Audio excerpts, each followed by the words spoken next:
just that wanted to inform all of you that we had a short and crisp meeting with all the DCs through video conference.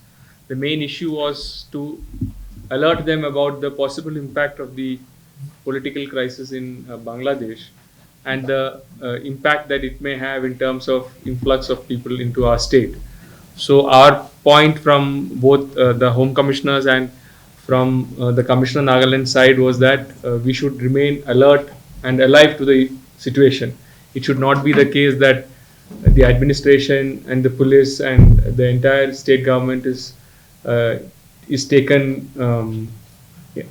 by surprise. So our main point was that the DCs should ensure that any security coordination committees, because the DCs have security coordination committees in their respective districts, so those should be activated immediately and they should have their meetings.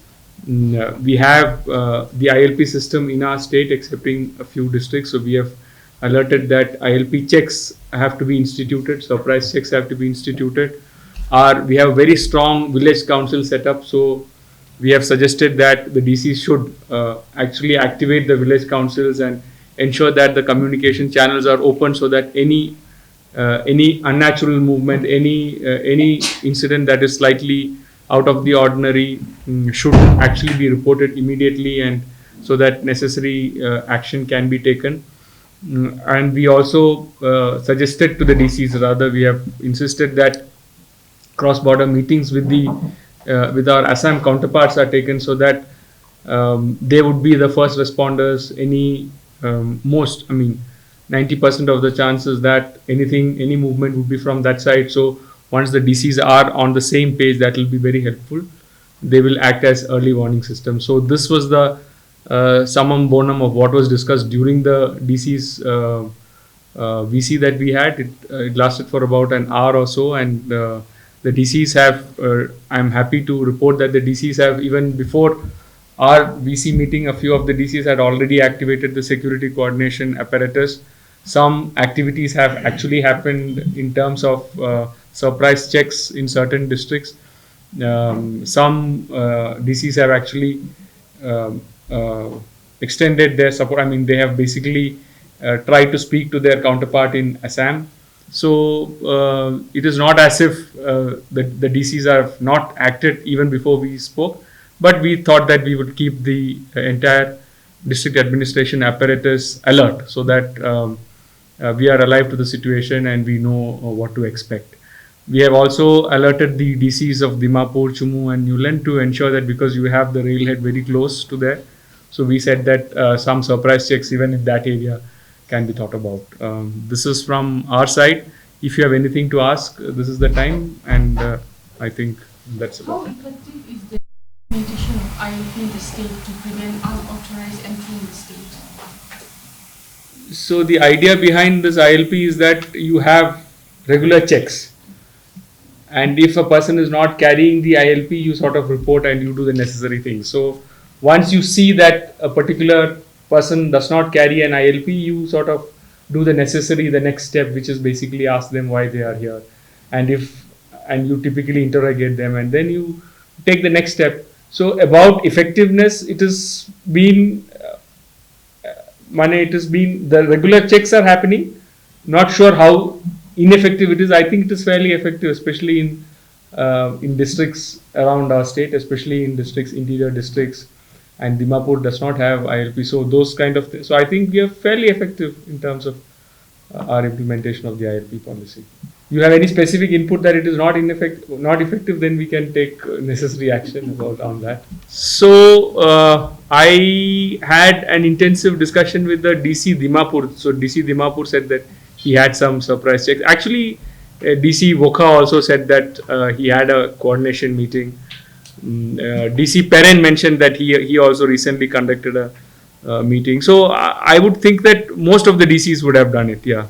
So right now we are waiting for any inputs, any positive inputs. So right now what we have got is that there is no such movement, no such unnatural movement of people. So that is why the first responders should always be the district administration, and because that is where on the ground things happen. By the time it reaches Kohima, by the time it reaches Guwahati, it will be at least two days, maybe 1 day, maybe 48 hours, 24 hours later.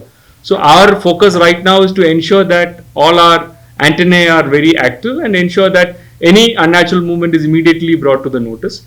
And if the DC is also sitting in their district headquarters, if they have to respond, they have to similarly activate their antenna, which will be basically their border areas, their villages. So our main focus was that all the communication channels are activated and kept. So once that communication channels are activated and kept, we have that information, and on the basis of the information, at the appropriate level, we can take it up. So that is the strategy as of now. Village guards would be in the eastern side. So DC Longlang and DC Mon have we have told them to also include them, because they are already part of the district security coordination committee. So they are already there.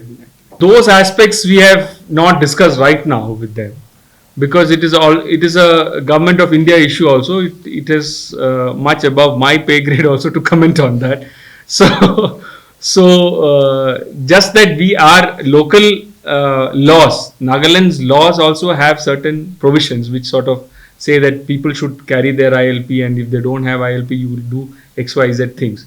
So we are right now focused on identification and sort of, just like I mentioned, the communication lines are open. We know if there is any unnatural movement or not, to get that information that whether there is unnatural movement or not. So that is our first priority as of now. So that is a thing that the government is also deliberating at the highest levels, so I don't want to comment on that. But be that as it may, though ILP is not applicable in Dimapur, we have alerted the DC, both all the three DCs, DC Dimapur, DC Chumoukedima and DC Niuland, have been told that they should have surprise checks, especially the vulnerable entry points, the railway stations, etc. You can institute surprise checks, and then also they can identify their pockets, because they have been in the districts, they know what is what, so they know the possible pockets. So they will do a vigilant check, and they have also activated the colonies and colony chairmen, the Gaambudas, and so those communication channels are also active. Border security, can we talk about that at this Commissioner's lookout? Can we talk about that at a different occasion? Because right now the occasion was specific to Bangladesh and possibility of any unnatural movements because of the political crisis in our neighboring country. We have the international borders being manned by Assam Rifles, so that is taken care of from the Assam Rifles side. And we have regular interstate coordination meetings with our DCs, with our Assam counterparts. I mean, the DCs of Assam are in constant touch with the DCs of our state. So I think that is an ongoing process, and we have a cell in Commissioner's office also dealing with the entire subject. So we are on top of those things, those issues. We don't have as yet any input of either from the Assam side or from any of the DCs that we had a discussion with. So I would not hazard a guess. I think it is not correct on my part also, because I don't have any input other than I don't have an independent input, independent from the DCs to sort of surmise a guess. So I think I'd rather not sort of put a number to that. We don't want to leave anything to chance. If I can revert what you sort of asked me.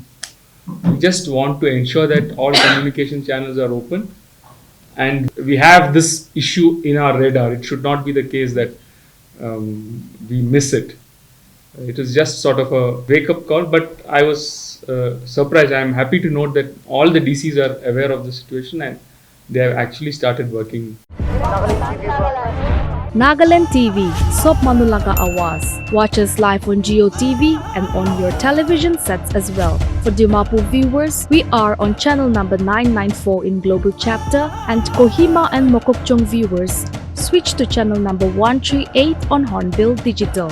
For all news and updates, follow us on Facebook, Instagram, YouTube, and Twitter.